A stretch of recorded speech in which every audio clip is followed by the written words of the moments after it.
मैं डॉक्टर चंद्रभूषण शर्मा शासकीय महाविद्यालय बरपाली जिला कोरबा में पदस्थ हूँ। मैं आपके सामने ये प्रिंसिपल्स ऑफ मार्केटिंग विपणन के सिद्धांत का ये छठा और अंतिम लेक्चर प्रस्तुत कर रहा हूँ। इससे पहले मैं 5 लेक्चर प्रिंसिपल्स ऑफ मार्केटिंग जो एमकॉम कोर्स सेमेस्टर के यूनिट 2 में आता है, यूनिट 2 के 5 लेक्चर इसके पहले मैं जारी कर चुका हूं। उन 5 लेक्चर्स में मैंने इस यूनिट के प्रत्येक टॉपिक को कवर किया है। जैसे विपणन पर्यावरण, उस पर एक लेक्चर दिया हुआ है अलग से। फिर दूसरा है मार्केट सेगमेंटेशन यानी बाजार विभक्तिकरण, उस पर भी एक टॉपिक अलग से एक लेक्चर किया हुआ है। बायर बिहेवियर यानी कंज्यूमर बिहेवियर जिसको आप कह सकते हैं, उस पर भी मैंने बात किया है एक लेक्चर में। और अगला है और सबसे अंतिम है consumer decision process, consumer decision making process यानी उपभोक्ता द्वारा क्रय के संबंध में निर्णय लिया जाना। इस पर भी एक कंप्लीट लेक्चर आपको मिल जाएगा। तो ये 5 टॉपिक मैंने कहा है, इन 5 टॉपिक पे अलग अलग 5 लेक्चर आपको मिल जाएंगे। और ये आज छठा और अंतिम लेक्चर मैं दे रहा हूँ। ये रहेगा उपभोक्ता बनाम संस्थागत क्रय यानी कंज्यूमर वर्सेस ऑर्गेनाइजेशनल बाइंग। ये इस यूनिट में इस पेपर प्रिंसिपल्स ऑफ मार्केटिंग के यूनिट 2 का अंतिम लेक्चर होगा। और इसके बाद कोई भी टॉपिक इसका अनटच नहीं रहेगा, सबके बारे में आपको आइडिया हो जाएगा। आप 5 लेक्चर को सिलसिलेवार ढंग से देखें, सुने और इस पर कार्य करें। तो आज मैं बात करूंगा आपसे कंज्यूमर वर्सेस ऑर्गेनाइजेशनल बाइंग के बारे में। सबसे पहले तो आपको अर्थ समझना है कि कंज्यूमर किसको कहते हैं, अर्थात उपभोक्ता किसको कहते हैं, और संस्था क्या होता है ये तो आप जानते ही हैं। तो दोनों के बारे में पहले अलग अलग बात करूंगा मैं, फिर उनके मध्य अंतर और क्रय की प्रक्रिया और तमाम बातों का चर्चा करूंगा। सबसे पहले उपभोक्ता क्रय से आशय ऐसे क्रय से है जो अंतिम उपयोग या इस्तेमाल के लिए किया जाता है।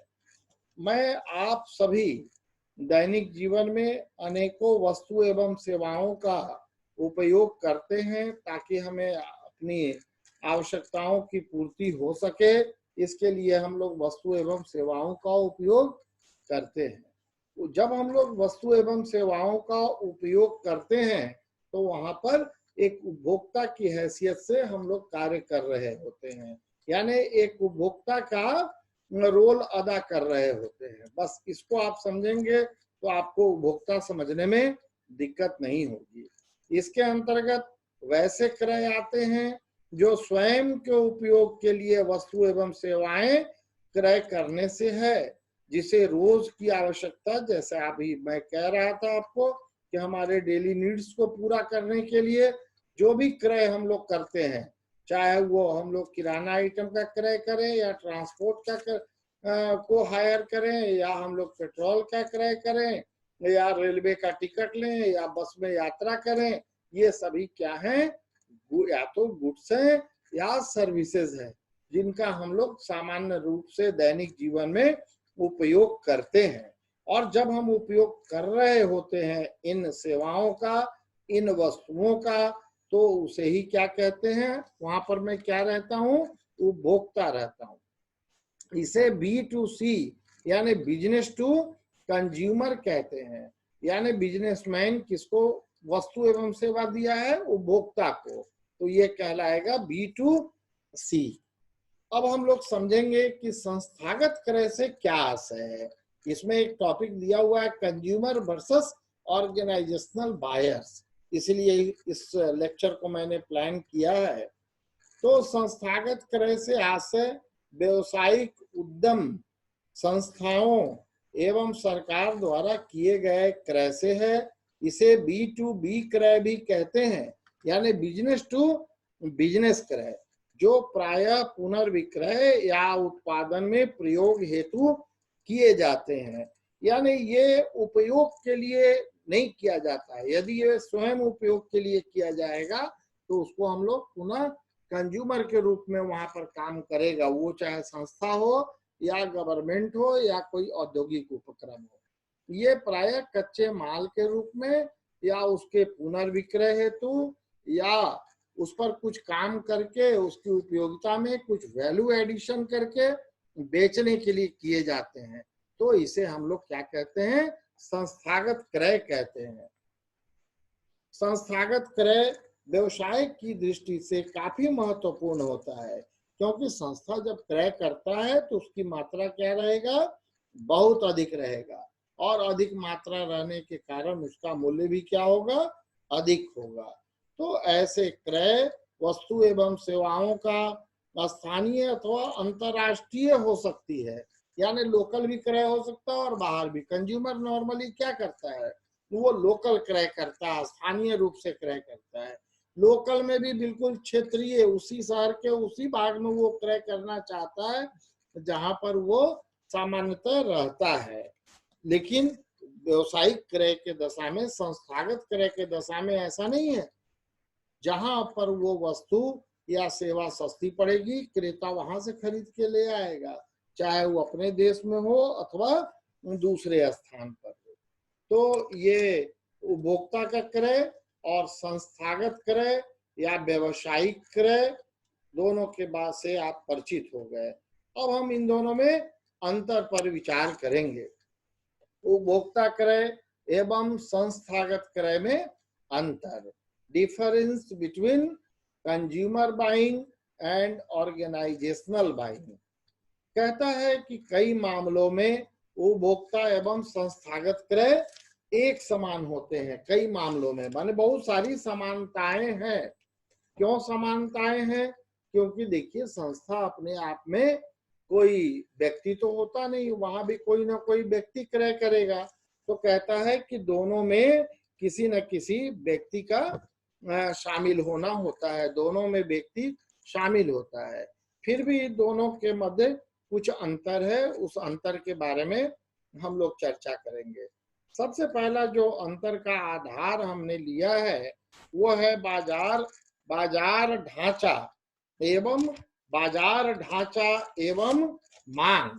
बाजार ढांचा एवं मांग में हम लोग क्या कवर करेंगे, बाजार ढांचा एवं मांग के अंतर्गत हम लोग ये देखेंगे कि वो कौन से बाजार में ऑपरेट कर रहा है, न किस साइज के बाजार में ऑपरेट कर रहा है। नॉर्मली क्या होता है कि संस्थागत बाजार जो है वो केंद्रीकृत होता है, यानी एक जगह में बहुत सारे उसी तरह के व्यवसायिक प्रतिष्ठान होते हैं, जैसे विशेष आर्थिक क्षेत्र, SEZ, स्पेशल इकोनॉमिक जोन का तो नाम आपने सुना ही होगा। SEZ में क्या होता है, ये शहर से बाहर में रहता है और इसमें एक साथ कई व्यवसायिक संस्थाएं शामिल रहती है। कहाँ पे, SEZ में। किसी खास प्रकार के वस्तु के लिए होती है और एक खास प्रकार की वस्तु के लिए होता है। और व्यवसाय की प्रकृति भी B2B होता है। B2B तो मैं बता ही हूँ आपको। साथ ही इनका मांग, निकाली गई मांग या प्राप्त मांग होता है। निकाली गई मांग से हमारा अभिप्राय क्या है कि उनका स्वयं का मांग नहीं होता। वो मांग कहाँ से आता है, तो वो मांग कोई उपभोक्ता के द्वारा, कोई दूसरे के द्वारा मांगी गई होती है। वो उत्पादन किसी और के लिए कर रहा होता है। तो इसको हम लोग क्या कहते हैं, मांगी गई मांग या निकाली गई मांग। यानी उनके बाजार के ढांचे में अंतर होता है कि वो एक ही जगह केंद्रित होते हैं, और दूसरा मांग में अंतर होता है क्योंकि ये मांग उनका स्वयं का नहीं होता, क्योंकि वो उत्पादन दूसरे के लिए कर रहे होते हैं। परंतु उपभोक्ता बाजार बहुत ही विस्तृत होता है, वो एक जगह केंद्रित नहीं रहेगा। उपभोक्ता जिन क्षेत्रों में फैले रहेंगे वहां पर वो फैला रहेगा। उपभोक्ता अपने नजदीक वस्तु एवं सेवाओं की उपलब्धता चाहता है। साथ ही उसका मांग, किसका मांग, उपभोक्ता का मांग मूल मांग होता है, क्योंकि उसका स्वयं का डिमांड होता है। वह अपनी स्वयं की आवश्यकताओं की पूर्ति के लिए वस्तु या सेवाएं मांग रहा होता है। तो इस प्रकार से दोनों में अंतर है, बहुत गंभीर अंतर है। आप देख रहे हैं कि उपभोक्ता का बाजार जो है वो फैला हुआ रहेगा और जो संस्था का बाजार जो रहता है वो एक जगह रहेगा, बड़े पैमाने पर व्यापार होना है। फिर मांग के प्रकृति में भी अंतर है। अगला है मांग की प्रकृति।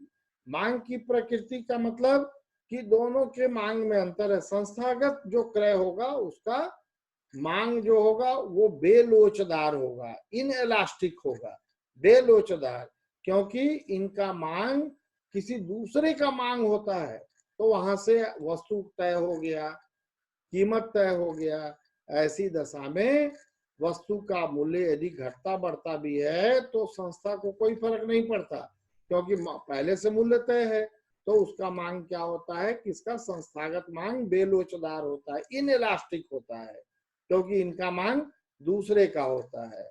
साथ ही साथ संस्थागत क्रय जो है वो प्रायः पुनः निर्माण के लिए, पुनः विक्रय के लिए किए जाते हैं, तो उसको जल्दी से चेंज नहीं किया जा सकता।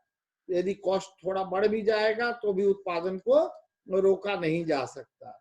इसलिए हम लोग कह सकते हैं कि संस्थागत मांग क्या होता है, बेलोचदार होता है ना, उसमें कोई लोच नहीं होता। लेकिन उपभोक्ता का मांग क्या होता है, लोचदार होता है, यानी मूल्य में परिवर्तन हो जाने से उपभोक्ता क्या करता है, मांगी गई मात्रा में कमी या वृद्धि कर देता है। इसलिए कह सकते हैं कि उपभोक्ता का मांग क्या होगा, लोचदार होगा, है ना, मांग को घटा या बढ़ा देता है। फिर कहता है क्रय की मात्रा एवं मूल्य। क्रय की मात्रा एवं मूल्य, तो क्रय की मात्रा आप संस्थागत में देख ही रहे हैं कि क्या होगा, मांग, बहुत ज्यादा वस्तु का मांग होगा, बहुत ज्यादा डिमांड होने के कारण, बहुत ज्यादा डिमांड होने के कारण उसका मूल्य क्या होगा, बड़ा होगा। लेकिन उपभोक्ताओं की दशा में देखिए, वो अपने रोजमर्रे की आवश्यकता को पूरा करने के लिए थोड़ी थोड़ी वस्तु को खरीदेगा या सेवा का मांग भी अपनी आवश्यकता के लिए करेगा। तो ये मात्रा एवं मूल्य में अंतर है। क्या हुआ, मात्रा एवं मूल्य में अंतर, संस्थागत क्रय में मात्रा अधिक होगा, जिसका मूल्य भी अधिक होगा, और व्यक्तिगत जो उपभोक्ता क्रय करेगा वो क्रय क्रम तुलनात्मक रूप से काफी छोटे होंगे, क्योंकि वो व्यक्तिगत प्रयोग के लिए किया जा रहा है। फिर कह रहा है क्रय प्रक्रिया एवं क्रय निर्णय। क्रय प्रक्रिया, बड़े संगठनों में क्रय से पहले का कुछ नियम तय रहता है कि जब भी क्रय करना होगा तो इसी नियम से क्रय किए जाएंगे। वहां पर एक क्रय का विभाग होता है जिसे हम लोग क्या कहते हैं, परचेज डिपार्टमेंट कहते हैं। और परचेज डिपार्टमेंट क्रय करने के पहले क्या करेगा, तो कोटेशन मंगाएगा या टेंडर मंगाएगा, फिर टेंडर को प्रक्रिया करेगा, फिर लिखित में आदेश देगा, फिर वस्तु आएगा और वस्तु आने के बाद उसका निरीक्षण किया जाएगा, जांच किया जाएगा, है ना। तो ये काम सामान्य आदमी के बस में नहीं है, इसके लिए स्पेशल तकनीकी योग्यता प्राप्त लोग होते हैं और वो क्रय का काम करते हैं, और उस विभाग को क्या कहते हैं, क्रय विभाग कहते हैं। क्योंकि ये लोग संस्थागत क्रय की दशा में जो व्यक्ति क्रय कर रहा है वो प्रशिक्षित होता है, अतः विक्रेता को जहां से वो माल खरीदने जाएगा उसको भी चाहिए कि उनके लिए उसी अनुरूप तैयारी रखे, है ना। साथ ही साथ क्रय चूंकि बड़े पैमाने पर है और एक प्रक्रिया के तहत होना है तो इसमें टाइम भी ज्यादा लगेगा, है ना, तो इसमें समय भी लगता है। जबकि उपभोक्ता की दशा में क्रेता स्वयं निर्णय लेता है कि वस्तु खरीदना है कि नहीं, और विक्रेता भी क्रेता के अनुसार व्यक्तिगत संबंधों के आधार पर निर्णय लेता है और ऐसा प्रयास करता है कि व्यक्तिगत संबंध बने रहे, किसके बीच में, उपभोक्ता के बीच में और दुकानदार के बीच में, ताकि भविष्य में भी उनका काम चलता रहे। वहां पर क्रय उतना जटिल नहीं होता जितना संस्थागत क्रय के मामले में। तो आप देख रहे हैं कि संस्था में क्या होगा, क्रय की प्रक्रिया जटिल है, लंबी है, तकनीकी रूप से सक्षम आदमी ही उसको कर पाएगा, जबकि उपभोक्ता के क्रय में उपभोक्ता स्वयं निर्णय लेता है क्रय के संबंध में और उसको अंजाम तक भी खुद ही पहुंचाता है ना। तो ये मौलिक अंतर हुआ उपभोक्ता क्रय और संस्थागत क्रय की दशा में। अब हम चर्चा करेंगे उन वस्तुओं के बारे में, उन वस्तुओं के बारे में चर्चा करेंगे जो ऑर्गेनाइजेशनल बाइंग के अंतर्गत, संस्थागत क्रय के अंतर्गत खरीदे जाते हैं। नॉर्मली खरीदे जाने वाली वस्तुओं को 3 भाग में बांटते हैं। पहले को कहते हैं एंटरिंग गुड्स, यानी वैसे माल जो वैसे क्रय जो कच्चे माल के रूप में प्रयोग करने के लिए क्रय किया गया है, उसको एंटरिंग गुड्स कहते हैं। दूसरा है फाउंडेशन कैपिटल गुड्स, यानी पूंजीगत माल जो कि आधारभूत है उत्पादन के प्रारंभ में ही जिसकी आवश्यकता होती है। और तीसरा है फैसिलिटेटिंग गुड्स, यानी सुविधा प्रदान करने वाले वस्तुएं। इसमें वैसी वस्तु जो क्रय को निरंतर जारी रखने के लिए आवश्यक है, उसको फैसिलिटेटिंग गुड्स कहेंगे, यानी सुविधा देने वाले माल। तो सबसे पहले एंटरिंग गुड्स में क्या होगा, रॉ मटेरियल। रॉ मटेरियल में क्या आएगा, जैसे आटा या मैदा का उद्योग है तो गेहूं, है ना, दाल का उद्योग है तो दलहन, तेल का उद्योग है तो ऑयल सीड, या पेट्रोलियम का उद्योग है तो क्रूड ऑयल, लोहा का उद्योग है तो आयरन ओर, ये सब रॉ मटेरियल कहलाएंगे। फिर कहता है manufactured material and parts. Manufactured material and parts भी कच्चे माल के रूप में ही उपयोग होता है, लेकिन ये थोड़ा सा उत्पादन का कार्य उस पर किया हुआ होता है। जैसे कपड़ा उद्योग के लिए सूत का क्रय करना, बिल्डिंग बनाने वाले उद्योग के लिए सीमेंट का क्रय, है ना, बिजली उद्योग के लिए तार का क्रय, और भवन निर्माण वाली संस्था के लिए आयरन रॉड का क्रय। ये सब हालांकि मैन्युफैक्चर्ड है, फिर भी रॉ मटेरियल के रूप में प्रयोग किया जाएगा। दूसरा है फाउंडेशन कैपिटल गुड्स, यानी आधारभूत माल है लेकिन ये नॉर्मली वन टाइम लगता है। इसमें सबसे पहले आता है इंस्टॉलेशंस, यानी वैसे क्रय जो फिक्स हो जाएंगे, जो फिक्स करने के लिए है, जैसे बिल्डिंग है, मशीनरी है, जनरेटर है, और फिर जनरेटर है, ये सब लॉन्ग टर्म के लिए लिए जाते हैं। मैं बता ही रहा हूं आपको, दीर्घकालिक है ये सब, लॉन्ग टर्म के लिए। और उसके बाद इंस्टॉलेशंस के बाद है एसेसरीज और इक्विपमेंट। इक्विपमेंट में क्या लेंगे भाई, तो कहता है कि हैंड टूल, जो औजार हाथ में लेके काम करते हैं, ये भी परमानेंट नेचर का है, पर उतना परमानेंट नेचर नहीं है जितना पीछे था बिल्डिंग इत्यादि का। इसमें हैंड टूल, हैमर, प्लायर, कार्यालय के उपकरण, ये सब आएगा। और अगला है फैसिलिटेटिंग गुड्स। फैसिलिटेटिंग गुड्स में पहला है सप्लाईज और दूसरा है सर्विसेज। सप्लाई में क्या आएगा, रिपेयरिंग वाले आइटम, जैसे पेंट है, ऑयल है, ग्रीस है, स्पेयर पार्ट है, ये सब आएगा सप्लाईज में। और सर्विसेज में, तो सर्विसेज में लेखापाल की जरूरत होगी, कानूनी सलाह देने वाले लोगों की आवश्यकता होगी, इंजीनियर की आवश्यकता हो सकती है, मैनेजमेंट कंसल्टेंट होते हैं या फाइनेंशियल एडवाइजर होते हैं, उनकी आवश्यकता होती है। तो इस प्रकार का क्रय किया जाएगा ऑर्गेनाइजेशनल बाइंग के अंतर्गत। जबकि कंज्यूमर का जो बाइंग होगा वो उसकी आवश्यकता पर निर्भर करेगा, रुचि पर निर्भर करेगा, आयु पर निर्भर करेगा, फैशन पर निर्भर करेगा। आप अलग से देखिएगा, एक मैं बनाया हूं कंज्यूमर बाइंग डिसीजन, है ना, कंज्यूमर डिसीजन मेकिंग प्रोसेस, तो उसको आप देखिएगा, उसमें कंज्यूमर किस प्रकार से डिसीजन लेता है उसके बारे में हमने चर्चा किया है। आइए अगला जो हम लोग चर्चा करेंगे वो है टाइप्स ऑफ बिजनेस बाइंग। अभी हम लोग क्या चर्चा कर रहे थे, खरीदे जाने वाले वस्तुओं का प्रकार। अब हम लोग करेंगे क्रय के प्रकार के बारे में। क्रय के प्रकार, 3 प्रकार के क्रय हो सकते हैं। पहला है सीधे पुनर्खरीद, दूसरा है परिवर्तित पुनर्खरीद, और तीसरा है नई खरीद। स्ट्रेट रीबाई में क्या है?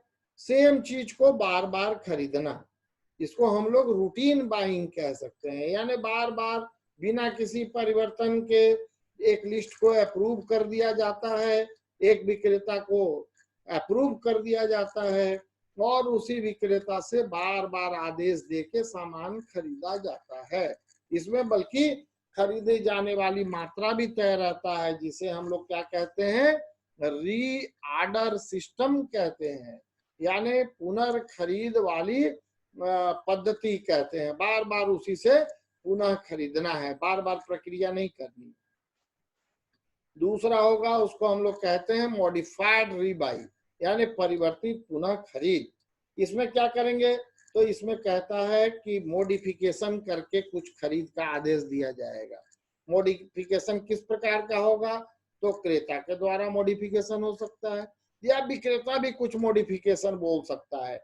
दोनों के म्यूचुअल कंसेंट से कुछ खरीद में के शर्तों में, खरीद के प्रकृति में कुछ परिवर्तन किया जा सकता है। वो परिवर्तन मूल्य के बारे में हो सकता है, वह परिवर्तन समय के बारे में हो सकता है, वह परिवर्तन डिलीवरी सिस्टम के बारे में हो सकता है। तो कुछ भी यदि परिवर्तन किया जाए क्रय की शर्तों में पहले की तुलना में, तो उसको हम लोग क्या कहते हैं?